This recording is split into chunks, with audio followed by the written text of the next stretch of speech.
Welcome back to Dr. V TV. I like that title. Hi everyone, I am Dr. Vernita Glenn-White. I go by Dr. V, and I am a strategic transformational coach. And what does that mean? Overall, I bring practical applications to complex situations. And then I also help people, whether individually or in a group, break their personal glass ceilings so they can show up more powerfully in their professional or business lives, right? And we do that by a framework, a set of systems and strategies on specific areas that look at both your personal and your professional life so that you can go to whatever level that you truly desire. Excuse me, got a little tickle in my throat. All right, so what are we talking about today? So in the last video, we talked about, if you haven't watched it, we talked about embracing brilliant honesty. And today we're going to talk about embracing brilliant chaos. And you're probably thinking, like, why is that brilliant? Like, no one wants chaos. But let me tell you something. Sometimes I think people secretly prefer a little dysfunction and chaos, right? And honestly, not all chaos is like really bad, because if you're juggling a lot of things in your life, and if you're like, if you have a full personal life, a full professional life, and when I say personal life, I'll talk more about this later, but our personal lives are multifaceted. We have a lot of different things attached to the personal side of our lives. So if you're looking at your life as a full life, a whole life, there are a lot of things up in the air that you're juggling, and it can appear chaotic. When it becomes brilliant chaotic or brilliant chaos, that's when you have harmony, fluidity, and flow in your life. So the average person may look at you and say, oh my gosh, that's too much to handle. But because you are brilliant and you have strategically learned how to transform your life and operate in your fullness and have this extraordinary life, it's not really chaotic to you. But on the other side, chaos can be like not so great. And I know people want to admit that, but some people, like I said, like a little dysfunction and like a little crazy. I don't know if you ever heard guys to say, I like a little crazy with my woman. And it's like, okay, until something happens, right? But anyway, so what are we going to talk about? We're going to talk about avoiding the bad chaos, or managing, turning that type of chaos into something that we can manage. Because I don't know about you, but I actually want a full life. I don't just want to do work, come home, maybe spend time with my family and friends, and that's it. There are a lot of things that I want to do in life, but I have to first open myself up to those things and then learn how to manage that. Because again, it can look hectic and chaotic to some people, but if you look at celebrities or very successful people, if you choose to be at those high levels, they got a lot going on, but they manage it, and that chaos turns into what I like to say, brilliant chaos. So I do take notes if you keep seeing me look to the side, so I don't I do go on tangents, but I don't want to just go straight from the head, because we could be here all day. So let's talk about some chaos. If you have the chaos in your life, and I'm talking about like the bad chaos, to where you're always like getting into arguments, things that are happening at work, you're always losing your keys, you're always getting in debt, you always getting into accidents, you're always losing things, you're always gaining weight or losing weight, because that could be another sign, like rapidly, things are just never going right. And then it's like, wait a minute, why? Right? And we like to look at external factors, but this is part of me being the strategic transformational coach, which is part of personal growth and personal development. Everything starts with you. So you are at the center of your chaos. And sometimes it's a hard pill to swallow. And then if you don't swallow pills, you take liquid, because I take a lot of liquid supplements. Sometimes that's some nasty liquid to swallow. The truth is the truth. So when we talk about chaos, we have to look at the unhealthy pattern. Well, look at all of your patterns and then focus on your unhealthy patterns. And you can pick whatever area that you want. We can talk about relationships, but this could be any area. So look at your unhealthy patterns. Let's say relationships with friends, right? You may say, I don't have any good friends. People never invite me out, or I always get these backstabbing friends, or friends who like to mooch off me. This, that, and the other. And these could be friends that you hang out with socially, or these could be your work friends. Like, we know about work friends. And I want you to look at this both personally and professionally, because brilliant people, we don't isolate our lives. Everything is holistic, right? So I know a lot of times we put professional life and personal life, like they're two different categories, but we can't continue to operate that way. And I talk about that in my book, Embracing Grit for Greatness, Becoming Professionally Powerful Through Personal Empowerment.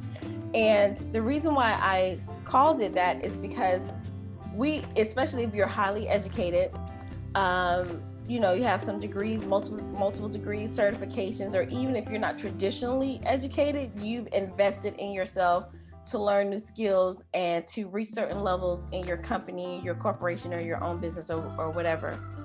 There was a process that you had to embrace, and that process is grit, to where you gave it your all, you went through it no matter what. I talk about the characteristics of grit in other videos as well.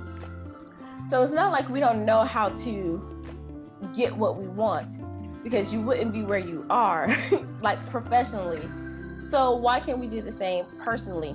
Same steps involved, and learn how to transfer those skills. So when I say embracing grit for greatness, we have to embrace those same characteristics that we did to get to achieve in our professional life, to make sure we do that in our personal lives. And then the subtitle, How to Become Professionally Powerful Through Personal Empowerment.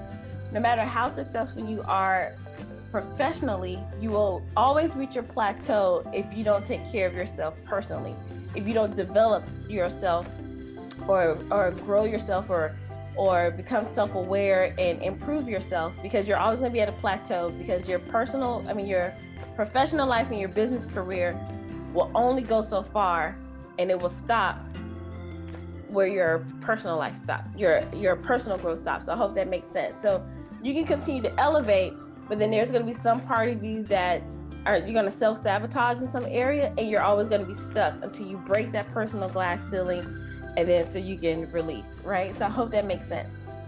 So back to embracing brilliant chaos, looking at the bad chaos. What are some negative patterns? So I gave you the example of the friends. Now, we can't control people, but we can control what keeps coming to us. So we have to look at our patterns. Why do I keep attracting mooching people? Why do I keep attracting backstabbing people? Why do I keep attracting friends who are no good? A lot of times we want to blame the person, but we have to ask ourselves those hard questions. So think about that. Why are you attracting certain type of people? Now, I'm not talking about if you came across this person one time and you're like, oh my gosh, never again. I'm talking about if you notice the pattern. I'm a mathematician, so we notice patterns. So let's say over the course of 5 years, you had like 5 people do you like that. Well, they don't know each other, so it's you. Again, that may not feel good, but it's the truth, because you're not going to be able to interrupt the pattern until you know what the pattern is. So look at your unhealthy patterns. And again, it matters because you don't know what to correct if you don't know what the patterns are. The other thing is, are you avoiding certain issues? So people who have a lot of the bad chaos that's happening, I'll say we, because I've done this sometimes, we just avoid situations. I don't want to deal with that person. And instead of either telling that person that I don't want to deal with them and addressing the issue, or ending the relationship, then we just avoid. They'll call and say, go out. We may make plans, and then we drop those plans, or they text and we avoid the text, or then we respond days later. That's avoiding. That's really avoiding the issue. And it's going to continue to be chaotic, because how you show up in one area is how you're going to show up in other areas. So if you're doing this with relationships, then let's think about, something at work. What have you been avoiding at work? Is it a project? Is it a task? Think about your health and wellness. Have you been avoiding the fact that you have high blood pressure or that you have anxiety or depression? Have you like, oh, I'll just deal with it later, or you just ignore the elephant in the room, right? And all of those attribute to chaos, because if you don't get those things out of your mind, they keep swimming up here. And it's a sea of like a storm cloud that keeps brewing. And eventually, you know how storms get. I'm from Florida, so we know about hurricanes. They may start as a little light rain, and then you have the winds, and then you may have some lightning. You're like, oh, it's a thunderstorm. And then all of a sudden it's a tropical storm. Then all of a sudden it's a Category 1 hurricane. So I know I'm from Florida, so when I hear Category 1 hurricane, I'm like, oh, it's not that big of a deal. But compared to a regular thunderstorm, it is a huge deal with wind gusts, lightning, rain, debris flying everywhere. So you don't want that all in your head. You want to be able to have this chaos. And again, a little chaos never hurts anybody, but if it's unmanageable and it has you going like all over the place, you don't want that storm cloud to be brewing, because then that's going to impact you internally. So what are you avoiding? You don't want to avoid. The other thing is, let's say you got the storm cloud.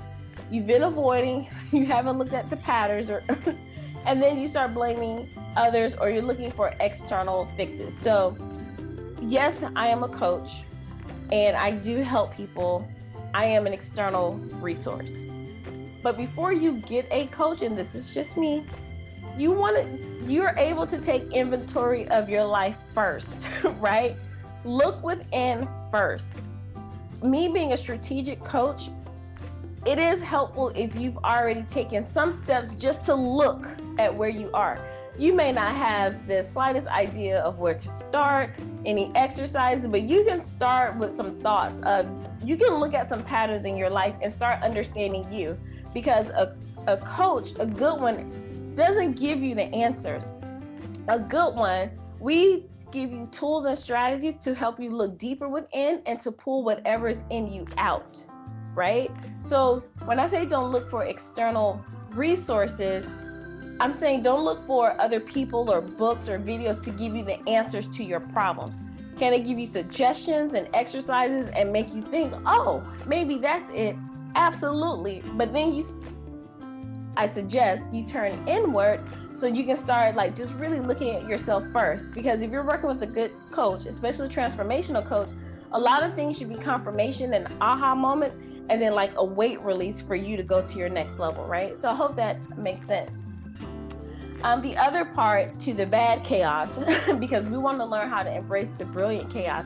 And the reason why I say this, and some people may disagree with the word chaos, is because, like I said, if you want to have a full life to where some days you're out speaking to youth groups, other days you're on stages, other days you are down at the community center volunteering, other days you're just on vacation with your family, other days you are hitting the nightlife or being the social life with your friends, other days you are just by yourself at a spa day, other days you are doing this big corporate presentation, all of those things. That is a lot going on. And if you want to be able to enjoy all of those things, you have to learn how to quiet down the bad chaos, right? Because anything that's a lot going on can be chaotic, but you want to embrace the brilliant chaos by managing all of the negative things so you can have a fuller life. So I really hope that is coming across how I'm saying it in my head. So let me try it again. If you want to do more than just show up at work, well, no, I don't even want to say that.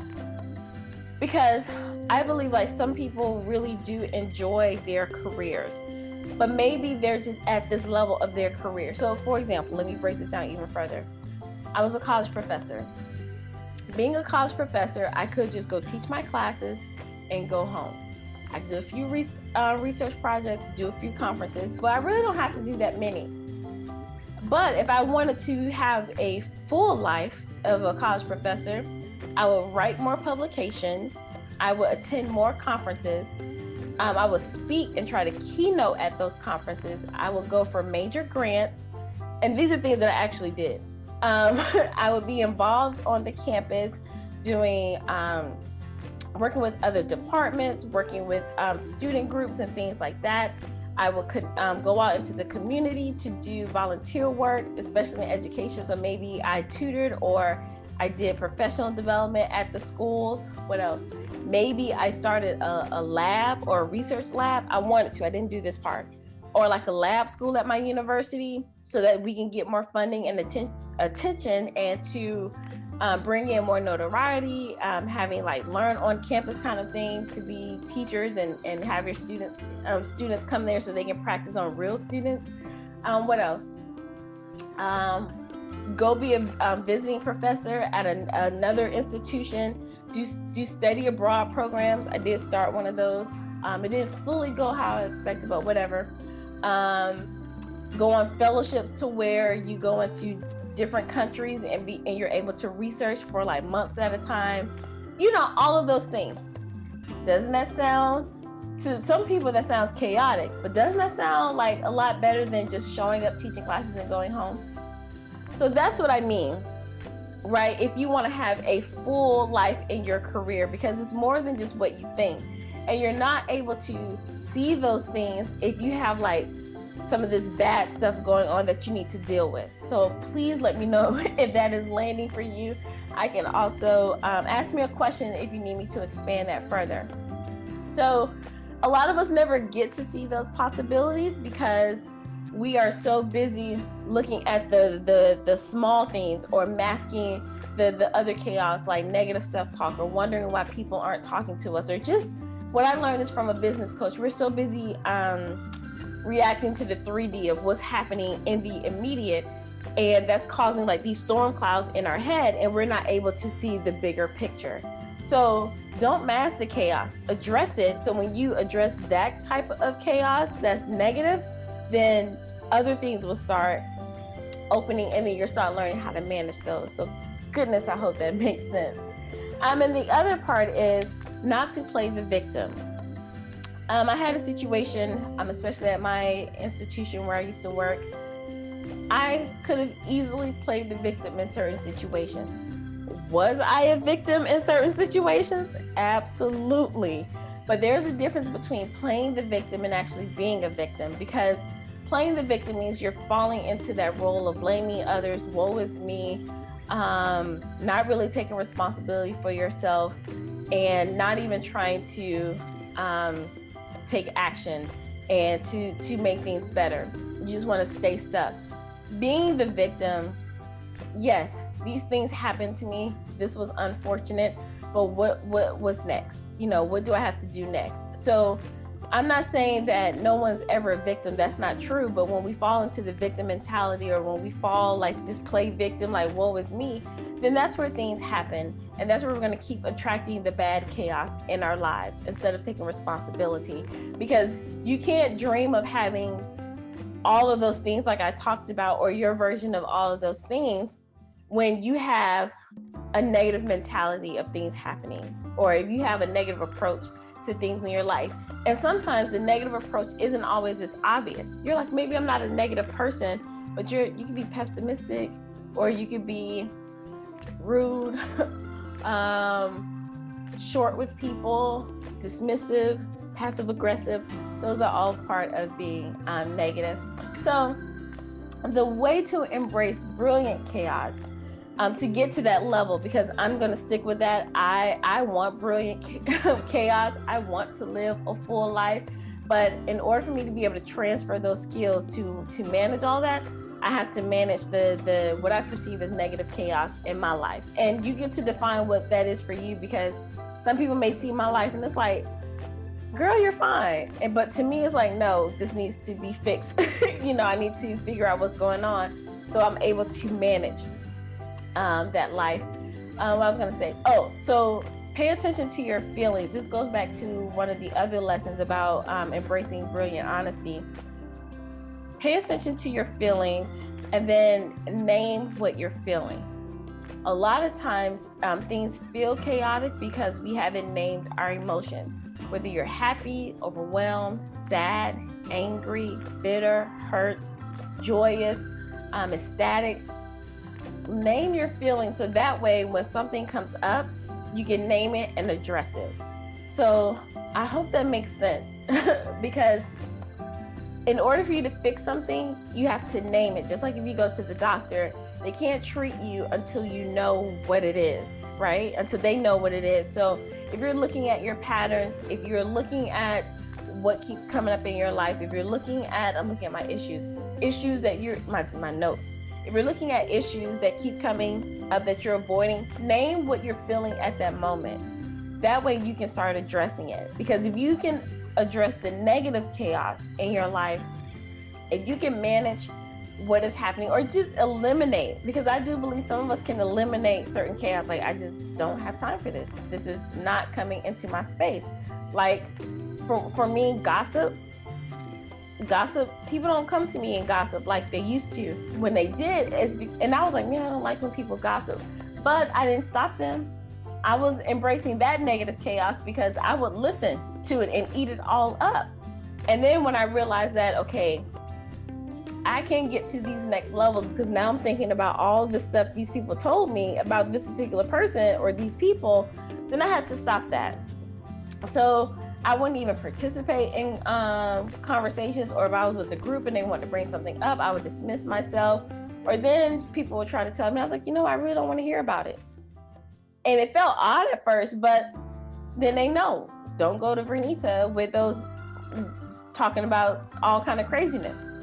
When that happened, I kid you not, when that happened and I silenced that chaos, and you don't realize, that's the thing, you don't realize how those things can impact your life. That's why I talk about becoming professionally powerful through personal empowerment.